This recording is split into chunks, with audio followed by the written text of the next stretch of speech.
नमस्कार. तर आपण आपल्या सगळ्यांचं स्वागत. मी शेख मुरलीन आपल्यासोबत राष्ट्रवादी काँग्रेस पक्ष गटाचे प्रदीपजी साहेब आहेत, आमच्यासोबत जाधव साहेब आहेत. त्यांच्याकडून जाणून घेऊया एकंदरीत त्यांनी प्रचार कार्यालयास प्रचारास सुरुवात केली आहे. त्यांच्याकडून जाणून घेऊया एकंदरीत कोणकोणते ते विकास मुद्दे घेऊन आपल्यासोबत आहे. साहेब सांगा. नमस्कार तुम्हाला सर्वांना.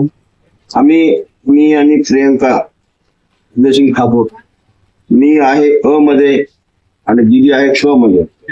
आम्ही दोघंही आज मतदान मागण्यासाठी आम्ही निघालेलो आहे. आम्हाला इतकं चांगला रिस्पॉन्स आहे. आमच्यासोबत 100 ते 200 कार्यकर्ते सगळे आहेत. आम्हाला ज्या घरी चाललो त्या घरी आम्हाला भरपूर आम्हाला आशीर्वाद भेटत आहे. आमचे मुद्दे कधी हा पहिल्याचे नगरसेवकांनी कोणतेही या वार्डमध्ये काम केले नाही अशी नागरिकांचं सांगणं आहे. आम्ही ज्या घरी चाललो त्या घरी तरी लोक तेच म्हणत आहेत. तर आम्ही प्रभागामध्ये अगर निवडून आलो तर पहिले स्वच्छता, लोकांना चांगलं पाणी देणे, आरोग्याची सेवा देणे, महिलांना सुरक्षा देणे, सिक्युरिटी कॅमेरे बसवणे हे पूर्ण आमचा अजेंडा आहे. तर कोणकोणते समस्या करता वगैरे त्यावर कशा प्रकारे उपाययोजना म्हणजे आम्ही पहिल्यापासून मी जे पूर्ण शिवसेनेचा पहिले हे होतो, आता मी राष्ट्रवादीचा मी उपजिल्हा प्रमुख आहे. तर आम्हाला हे पूर्ण प्रक्रिया सगळं माहित आहे की कसं वरून निधी आणायची, हे करायची, ते पूर्ण निधी आणून आम्ही बिलकुल लोकांची सेवा म्हणजे. सर खूप वेळेस राष्ट्रवादी काँग्रेस पक्ष आणि आपण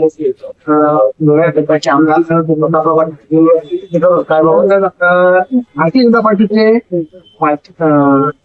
खासदार शिवराज चव्हाण खूप आरोप लावतात. त्या आरोपाला मी कसा बघायला नाही. आरोप म्हणजे मी तेवढा मोठा कार्यकर्ता नाही की त्यांच्यावर बोलण्यात येतं. माझे नेते आदरणीय प्रतापराव चिखलीकर साहेब ते बरोबर त्यांना उत्तर देते. तर त्यांची या वार्डामध्ये डायरेक्ट लढत कोणाची आहे असं मला वाटतं. आमची लढत आम्हाला असं वाटत की कोणाशीच नाही. पुढचे तर सगळ्यांच्या पायाखाली वाळू निसटून गेलेली आहे. आम्हाला असं वाटतच नाही की आमच्यासोबत कोणाची लढत आहे. सध्यामध्ये तुमची आणि शिंदे यांची युती झालेली आहे, त्याबद्दल काय सांगाल की या युतीमुळे तुम्हाला फायदा येतो का कार्यकर्ता म्हणून? काल आमचे आदरणीय चिखलीकर साहेब माननीय हेमंत भाऊ पाटील यांनी पत्रकार परिषद घेतले व शिंदे गटाचे राष्ट्रवादीला पाठिंबा आहे म्हणून त्यांनी सांगितलेलं आहे. तर त्यांनी आता एक पत्र काढणार आहेत. शिंदे गटाचे पूर्ण आम्हाला पाठिंबा मिळेल अशी आम्हाला आशा आहे. सोबत आणखीन एक उमेदवार राष्ट्रवादी काँग्रेस पक्ष गटाचे प्रियंकाताई आहेत. त्यांच्याकडून जाणून घ्या की त्यांनी या निवडणुकीमध्ये उतरण्याचं काय कारण नेमकं आणि विकासमध्ये त्यांची प्रमुख आहे. काय सांगा. मी महिलांना ज्यांचे बचत गट आहे सगळ्या महिलांना काही सुविधा नाही. त्यांच्या वार्डात मागील नगरसेवकांनी काहीच केलेले नाही. मी फक्त आपलं महिलांचा सर्वप्रथम राखू की काय करणं आणि काय नाही. बचत गट यावर कुठे त्यांना आम्ही सहकार्य करू, महिलांना पुढे घेऊ. शाळा होती ते शाळा बंद झाली, विद्यार्थ्यांना शाळा नाही. गाडीपुरा भागातील शाळा होती त्यांना गैरसुविधा झालेली आहे शाळेला, ते पण बघणार आहे. आणि जे आमच्या गल्लीत सुद्धा चालायला रस्ता नाही, एवढे खड्डे आहेत, ते मागील नगरसेवकांनी काहीच केलेले नाही. तरी या निवडणुकीमध्ये तुम्ही एक महिलामधून उतरल्या आहात, तर तुम्हाला महिलांसाठी या प्रभागामध्ये आणि या शहरामध्ये कोणकोणत्या अशा समस्या जाणवतात? समस्या तर खूपच आहे.